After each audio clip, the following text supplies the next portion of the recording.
U.S. churches were full-fledged stakeholders in slavery. Episcopal, Presbyterian, Baptist, Methodist, major denominations owned enslaved people, rented them out, and in some cases, they confined them in jail-like pens beneath or beside their sanctuaries, while white Christians prayed upstairs. Black men, women, and children were shackled below, treated as inventory instead of human beings. Now, it was common for enslavers to require their slaves to go to church so that they could learn about being a humble slave to their masters. But these people held in the pens below were livestock waiting to be sold, being punished. Who knows what? Georgetown University's Jesuit priests sold 272 enslaved people in 1838 to pay off school debts. In Charleston, St. Philip's, and St. Michael's, they forced black attendees into upper galleries while white parishioners sat in comfort below. Methodist ministers in the South regularly enslaved people as personal property. And of course, many ministers in the South enslaved people as personal property. Southern Baptists split from Northern Baptists in 1845 for one reason: to defend their right to keep enslaved people.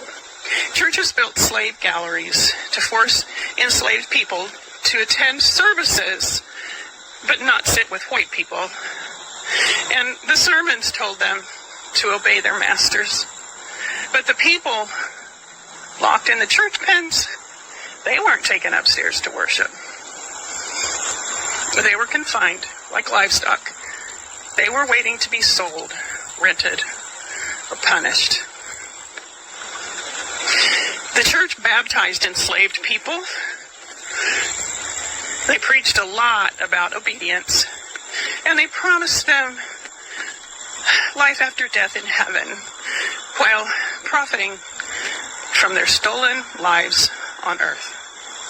This is white history, and white Christians especially need to own it.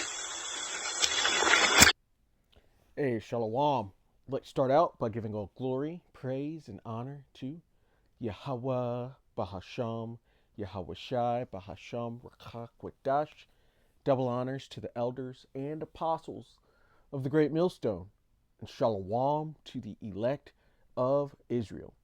This is the Mayim in Atlanta, and you just saw from the brothers page, Arrows of Indignation 144.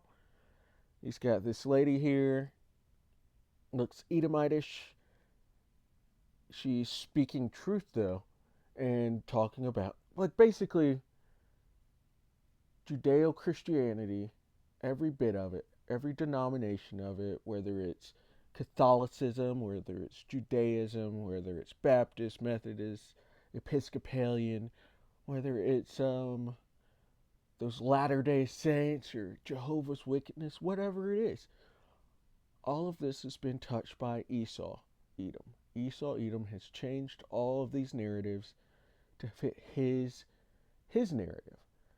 And all of that just falls under the branch of white supremacy, or Edomite supremacy, because they've changed everything. They're not even supposed to be touching the book in the first place, but they have people thinking that everybody could be saved when the Edomites get done away with. So they're adding on. They have people thinking that the true people were pale-skinned people, when that's not true. The Bible doesn't mention that. And it would be a sin for the people to look, for actual Israelites to look that way, in which they do, some do, but overall, no.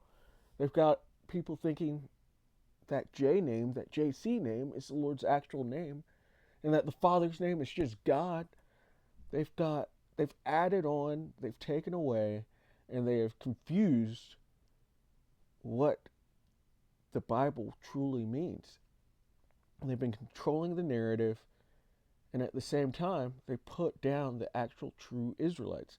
The people she's describing in this, predominantly the Negroes, are the actual tribe of Judah. And they have beat us down, beat our heritage out of us, and they put it onto themselves. They have a whole state in the Middle East or Western Asia where they live claiming to be the Lord's people. They took away our heritage and put it on themselves, and took it away from the northern kingdom as well. They had all those Christian schools that they sent, these boarding schools that they sent the Latinos and Native Americans to, when they're truly the Israelites as well. And they've taken our heritage, basked in the blessings that come with pretending to be the Lord's true people. And now we're coming into a time where these things are being revealed. And their glory that they have gloried in is being turned into shame, because people understand these are not the Lord's people. People are understanding that quote unquote white Christian nationalists are just liars and stole this heritage and put it onto themselves. They're starting to see that these are pagan holidays that they've added in. They're starting to see that they've taken away from the true Israelites and just put themselves in there. And they're not going to answer for it, but we're going to keep bringing it up and letting them know that they are screwed when Yahweh Ba'Shem El Rashai returns. Isaiah 63 happens, and that is for them. Let's read it, since I just mentioned it, and then we'll go back. I've got something in ChatGPT I want to bring up as well. But Isaiah 63 and 1, it says, Most High's vengeance on the nations, and who's brought up Esau, Edom, so-called white people, including the small hatters. That is who the Lord is targeting at his return. In order for him to save his people, he has to put these people down, the so-called white man, including the tiny tops, who are in the Lord's land, calling themselves the Lord's people. They make up Edom. Isaiah 63 and 1. Who is this that cometh from Edom? This is wherever they are, and they have scattered themselves throughout the four corners of the earth. They had the temporary promise and blessing of getting the fatness of the earth. So they're in the best parts. Who is this that cometh from the fatness of the earth, from the best parts of the earth, wherever these Edomites are? With dyed garments from Basra, that was one of their capital cities, and the dyed garments is going into some metaphor for the bloodshed. It says, this that is glorious in his apparel, traveling in the greatness of his strength. So the Lord's going to come back with an armada of his chariots to take the earth. I that speak in righteousness, mighty to save. You should see, this is Yahweh Shai that is being spoken of. Wherefore art thou red in thine apparel, and thy garments like him that treadeth in the wine fat? Or metaphoric speaking, I have trodden the winepress alone, and of the people there is none with me. For I will tread them in mine anger, and trample them in my fury, and their blood shall be sprinkled upon my garments, and I will stain all my raiment. So it doesn't sound nice to be an Edomite when he comes from Edom, dyed garments from Basra. This is slaughter that is occurring for so-called white people, including the small hatters, for touching the Bible, for touching the apple of the Lord's eye, for stealing everything. You got a great vengeance coming on you. And it says it here, verse 4, for the day of vengeance is in my heart. Because you've done a lot of things for you to get this righteous recompense that is coming upon you. You've touched the Bible, you've changed it into just Edomite supremacy. You've insulted the Lord by putting up images of him and his father, of the angels of the Israelites as yourselves. You've added on to his book, and that book is written of him. You just added on and took away from it. You're in trouble, Esau. And this is righteous to bring you down. It's in the year of my redeemed is come. Deuteronomy 28 and 68. It says, and no man shall buy you. That buy goes into redeem. We do have a redeemer. And that's Yahweh Shai. Yahweh Shemel Shai. The Son is coming to take his people, to save his people from the hands of Edom. Which they don't talk about that narrative within their Edomite supremacist Christianity, Judeo-Christianity. That's part of the doctrine. It's putting down Edom for Israel. And we will go on from there, because with their slave Bible, it talked about how they rearranged, or that lady was going into how they rearranged the doctrine to basically just speak to them. They really did it with the slave Bible, in which they removed a large portion of the scriptures, in which there is a payment for that. There's a payment for adding on and for taking away. But, so just from ChatGPT, it said, tell me about the slave Bible, as well as additions and subtractions from it. It says, the slave Bible is one of the most striking examples of how scripture was intentionally edited to control and manipulate an oppressed population. And we know this oppressor is about to cease, which, let's get that. How is the oppressor ceased?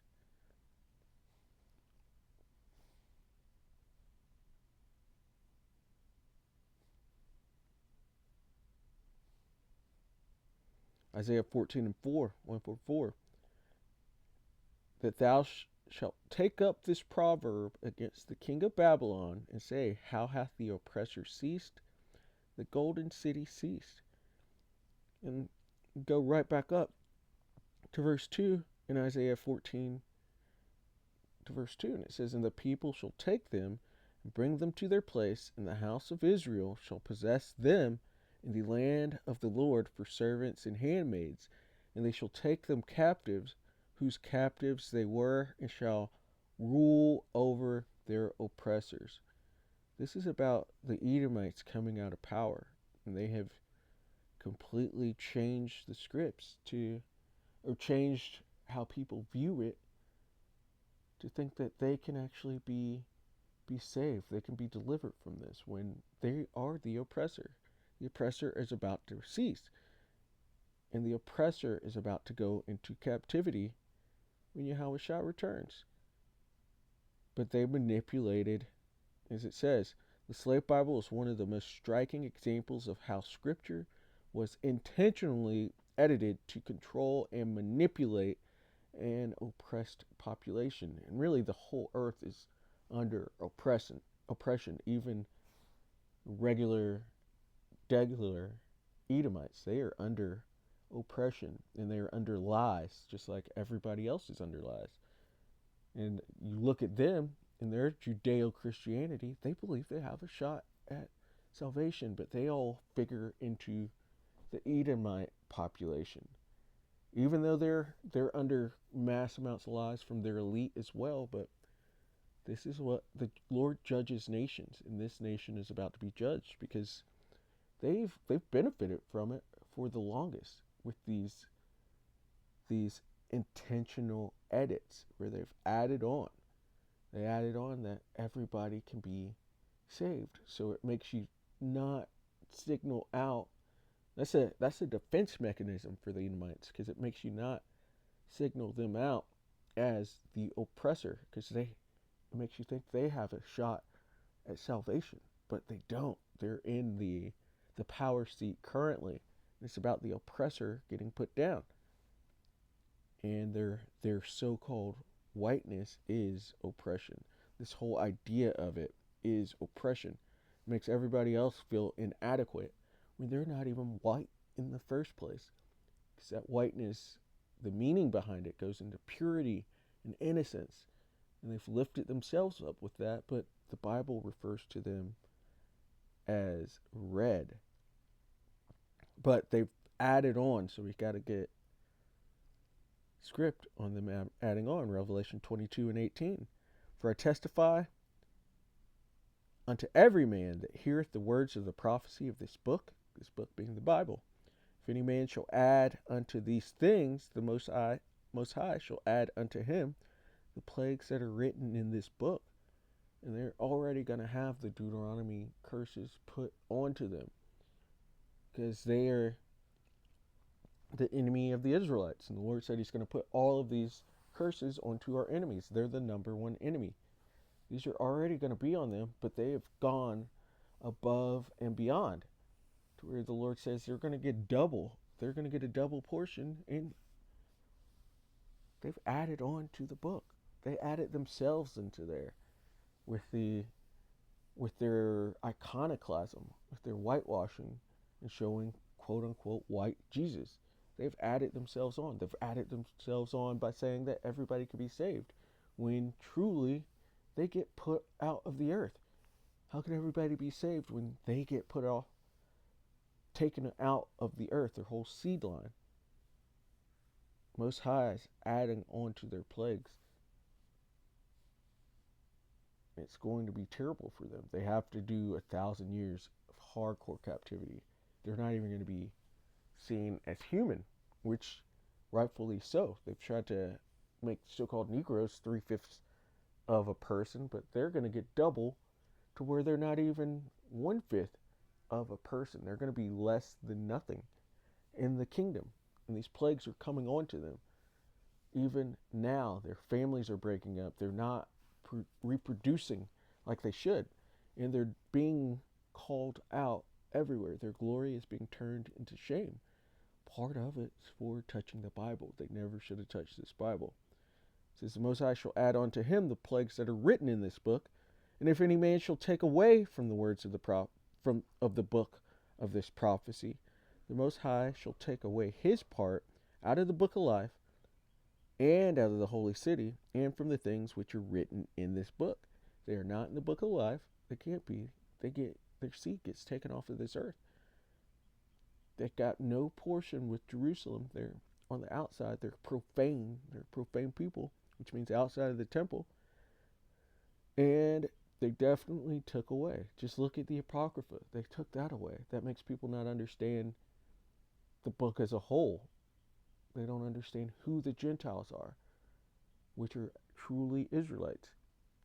They took that away. They took away the true Israelites and started calling them black and spicks and baners and all these things, which really just shows that we are the Israelites, because the proverb and the byword would be associated with us. It's how you would see that we're the people from these curses being on us. But they took away from us being of the scriptures, the Negroes, Latinos, and Native Americans. So they're being taken out of the book of life. Everything is being taken away from them currently, and they're being called out. That's why that lady even produced that video.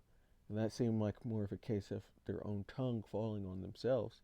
But maybe she is of Israelite persuasion, considering we've been scattered throughout the four corners of the earth.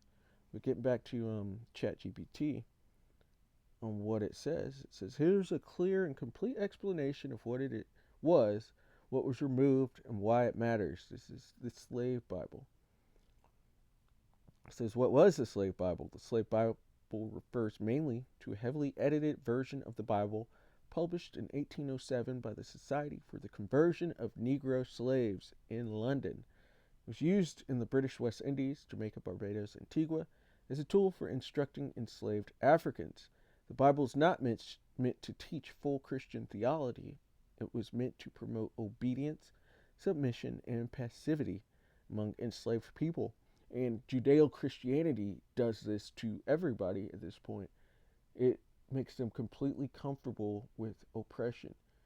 It makes them completely comfortable with the way that the elite rule. It makes them completely comfortable with even or it makes them docile to even what Christianity is teaching. They truly celebrate pagan holidays and call on a false name, and they know it. They know these are pagan holidays. They know that's a false name. And at the same time, they think they're saved already. It completely promotes passivity and submission, in which these people don't even have this. They have the current Bible, they're missing the Apocrypha, but they have this edited idea of what the Bible's about. And it's all a lie, and it's all going to lead to their destruction. So it's only about 10% of the Old Testament and about 50% of the New Testament were included. He that takes away from the book, they took away from the book. So these plagues are going to be added onto them. Their names are taken out of the book of life. Esau doesn't have a chance to make it. Should not ever listen to them when it comes to anything spiritual. They have screwed up already. They're the big screw up of the world. They are the great example of how not to be. Key subtractions, what they removed. The most important feature of the slave Bible is what isn't in it. The editors removed anything that could inspire thoughts of freedom, rebellion, equality, or the Most High's liberation of the oppressed. And that's basically what the Bible's about. It's about the Lord saving his people who would be the oppressed and destroying the oppressor. They've completely removed the narrative of it, really. It says removed Old Testament passages. These were completely cut out. The entire Exodus story. Moses confronting Pharaoh, the plagues, Israel escaping bondage, the Most High crushing oppressors. And even where we are in America, it's another Egypt story. The Lord said, we will no more, what is it, land of the north?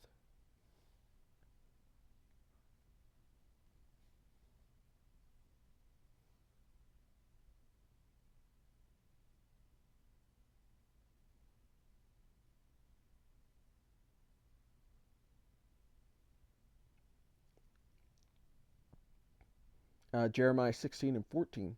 Therefore, behold, the days come, saith the Lord, that it shall no more be said, the Lord liveth, that brought up the children of Israel out of the land of Egypt. And they removed that whole Exodus chapter because it's telling about this.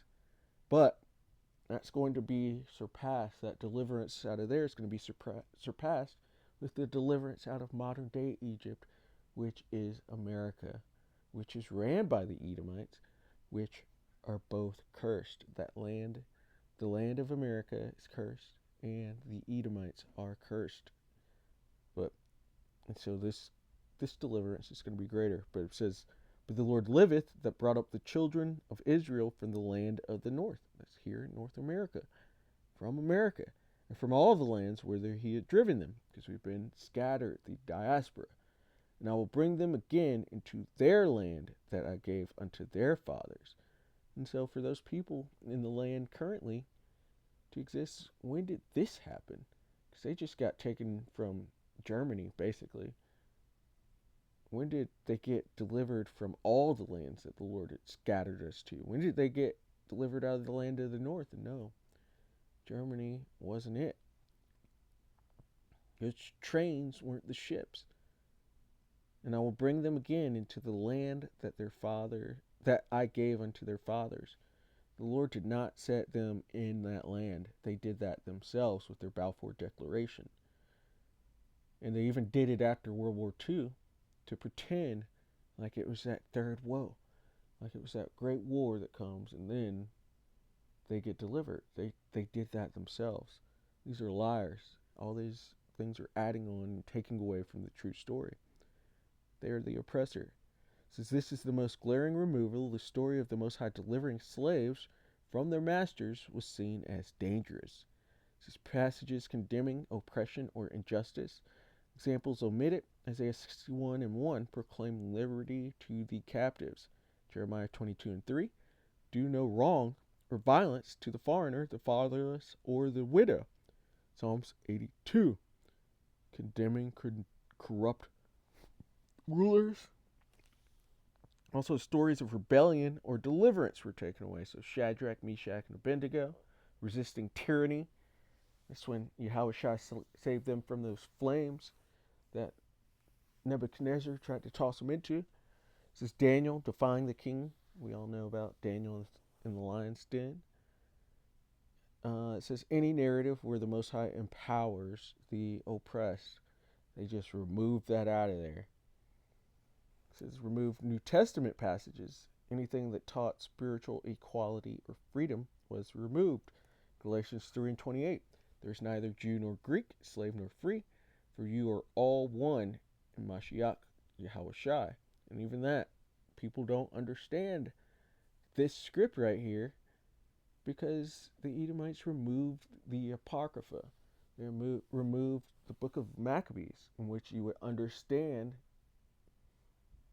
that those Greeks are Israelites that became Hellenized. They removed those books, and so people don't understand. We're still basically reading a slave Bible if yours doesn't include the Apocrypha. If your mind hasn't been circumcised to understand that what Esau said is a lie, your mind's still in the slave Bible. Or your mind's being formed by that slave Bible. But yeah, Jew nor Greek, they're both Jews. That Greek is just a Jew that took on Hellenization. A regular Greek, which at this time would have been an Edomite, never had an opportunity to be saved. Or you go further back than that, when the Japhetic people were Greeks, they never had the opportunity to be saved. It's all about just Israelites. It's only about the Israelites. This is too dangerous. 1 Corinthians 7:21. If you can gain your freedom, do so. Remove because it explicitly encourages liberation. Acts 7, Stephen recounting Israel being freed from Egypt, gone for the same reason as Exodus. The book of Revelation. Revelation's imagery of destroying empires and liberating the oppressed was seen as subversive, so it was removed entirely. And that is coming for America. It's going to be removed entirely. The Lord's going to have nukes sent onto old precious baby America. And it's going to be burnt with fire and be made desolate, which, because I love that script there in 17.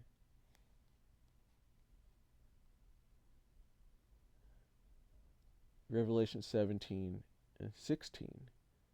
Actually, let's start at 14. Revelation 17 and 14. These shall make war with the Lamb, and the Lamb shall overcome them, for he is Lord of lords and King of kings, and they that are with him are called and chosen and faithful, because the Lord's coming to put down all rule, power, and authority. He's Lord of lords, King of kings. He's going to be over all these heathen nations. And they're going to try to make war with him as well. But he's going to put them down authoritatively. And he saith unto me, the waters which thou sawest, where the horse sitteth, are peoples, multitudes, and nations, and tongues. I went there. I wanted to go up because this helps show you that it's America. It's sitting on all these people, all these different nations are here within America. It's this great melting pot. It says, in the 10 horns, and America sits on all these people. It has all these bases everywhere as well. It says, in the 10 horns which thou sawest upon the beast, and the 10 horns go into the vassal state of the beast. The beast makes up Esau's power structure and his different times of having power here in the U.S. But the current beast being NATO and the EU, and they're going to be split up in a way, or split up against America, which America being that great whore that rides the beast, and they're going to launch nukes onto America, as well as with Russia and its allies are going to launch. Everybody's basically going to team up against America and against the state of Israel. They're going to get nuked. Both of those are going to get nuked. There's going to be other nuclear fires in other places around the world, but the ones that are specified are America and the land of Israel, because it's got to be cleansed. And then America is just going to be a great example. It's that forbidden zone where people will know that that's where wickedness dwelled. It's a great example. It says, "In the 10 horns which thou sawest upon the beast, these shall hate the whore is America, and shall make her desolate and naked, and shall eat her flesh and burn her with fire." This whore is going to be burnt up. America is going to be burnt by its allies and by its enemies. Everybody's going to turn on America.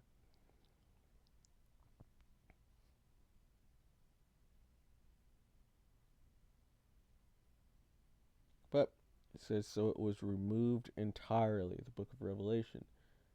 And just showing America is going to be, Babylon the Great, that great whore, is going to be removed entirely. The Edomites, Obadiah 1 and 18, they're going to be removed entirely. And it's for these things, for adding on, for taking away. They're in trouble.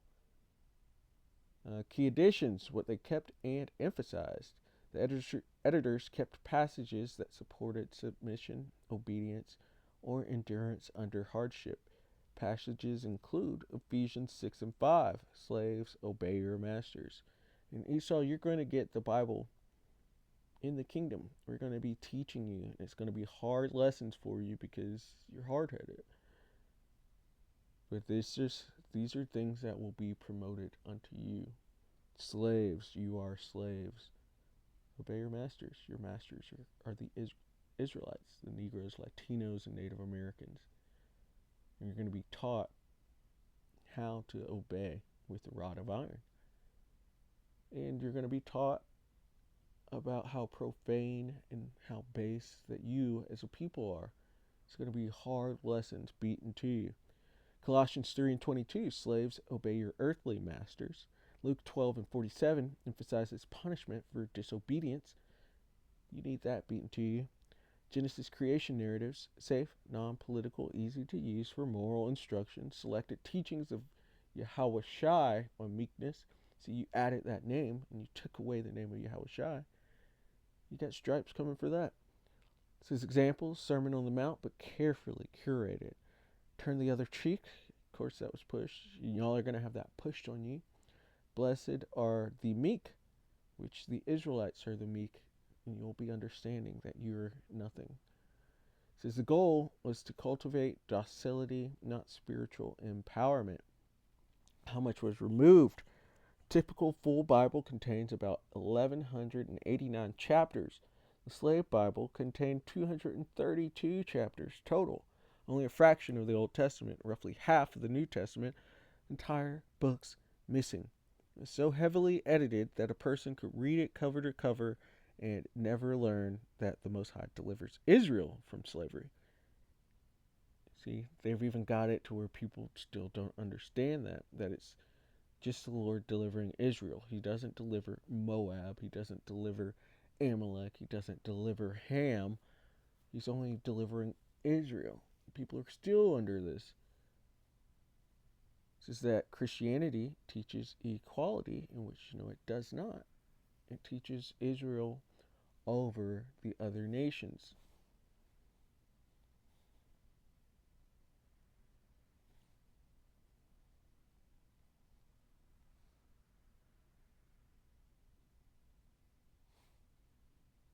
Deuteronomy 14 and 2, for thou art a holy people unto the Lord thy power, and the Lord hath chosen thee to be a peculiar people unto himself. So the Lord's chosen people. He chose a people, and it says, above all nations that are upon the earth. So they're supreme. The Israelites, the Negroes, Latinos, and Native Americans are supreme to the other nations. They didn't even remove that, but people still don't understand that. Christianity does not teach equality. Or maybe their version of it, their Edomite supremacist version, where they pretend like it teaches equality, but they're the ones that have the narrative twisted around them to make people think that they're the people just by those images. And that they're full of the 144, but there's no equality. It's just that Israelites are the chosen nation, and they're above all other nations. It says that oppressors will be judged, and the oppressors will be judged. If the oppressors will be judged, how could there be equality? It says that spiritual freedom is promised to all. And that is also not true. Edomites get none. Moving on, it says purpose behind the edits. The slave Bible was a tool of psychological and spiritual control. Its goals prevent rebellion by hiding liberation stories, promote obedience to slave owners, justify the slave system through selective scripture, offer religion stripped of empowerment, turn Christianity from a revolutionary faith into a pacifying ideology. It was not merely a religious text, it was an instrument of domination. It makes me think of a Book of Eli.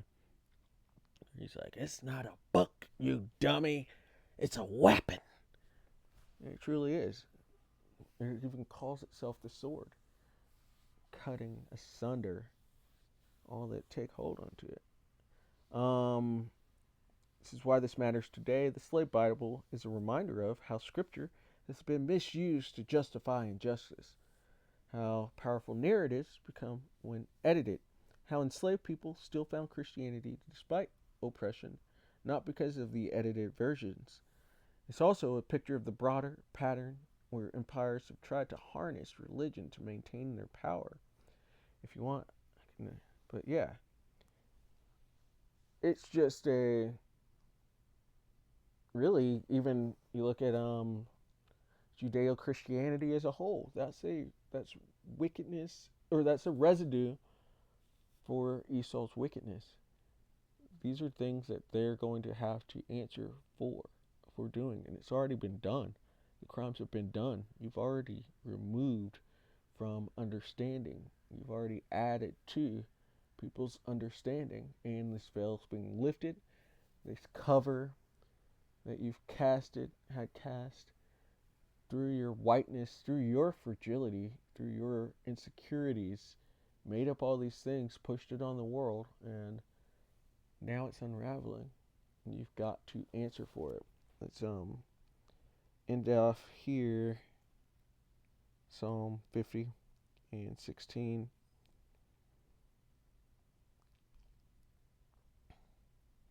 Psalms 50 and 16, but unto the wicked the Most High saith. The wicked are the Edomites, the Idumeans, so-called white people, including those tiny toppers. You could go to Malachi 1 and verse 4. They're the border of wickedness. These are the wicked, and they are being revealed currently. But unto the wicked, so unto the white people, unto the tiny toppers who pretend to be the Lord's people, unto them the Lord saith, the Most High saith, what hast thou to do to declare my statutes? Why are you picking up the Lord's book? Why are you holding his book? Or that thou shouldest take my covenant in thy mouth. Why did you pick up this book? You knew you couldn't do anything except for add on to it, to take away from it, because you're not the people. But you used it for your own earthly, carnal gain, and to keep the Israelites down. So seeing thou hatest instruction and castest my words behind thee. You never had a chance. You were always going to add on. You're always going to take away, because you're the example of somebody who can't do right. You're always going to make this and turn it crooked, because you are perverse and profane people. But you're going to have to answer for this. Which we'll get one more.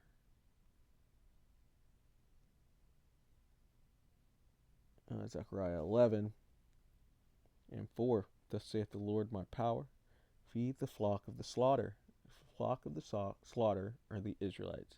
We've been being put down and oppressed by the oppressor, the Edomites, who've taken on our book, taken on our heritage, and really just confused the world.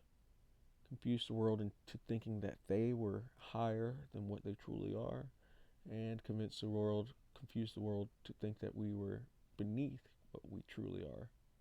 We are the Israelites, and they are the Edomites. And Esau is the end of the world. Jacob is the beginning of it that follows. It says, whose possessors slay them. These are the Edomites, and hold themselves not guilty. They believe it was all their manifest destiny.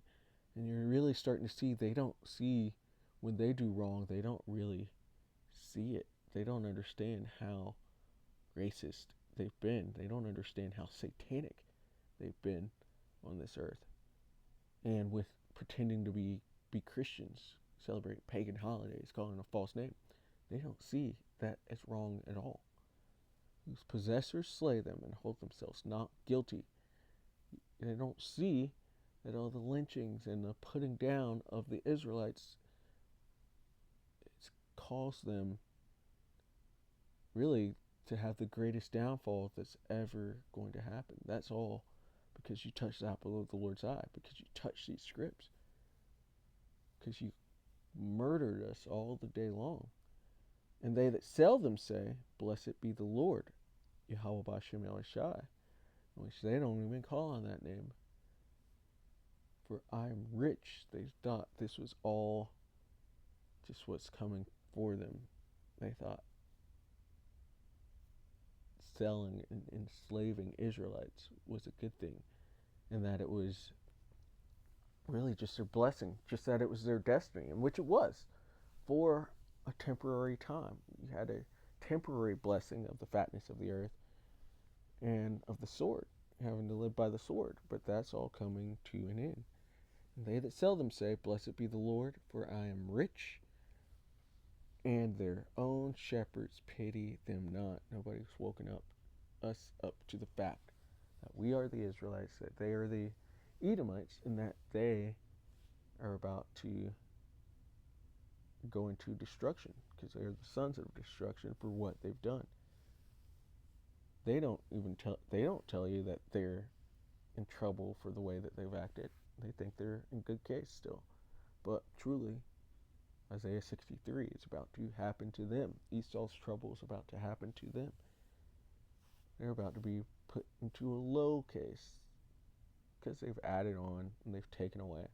And they've touched the apple of the Lord's eye. So all these things are about to come onto them.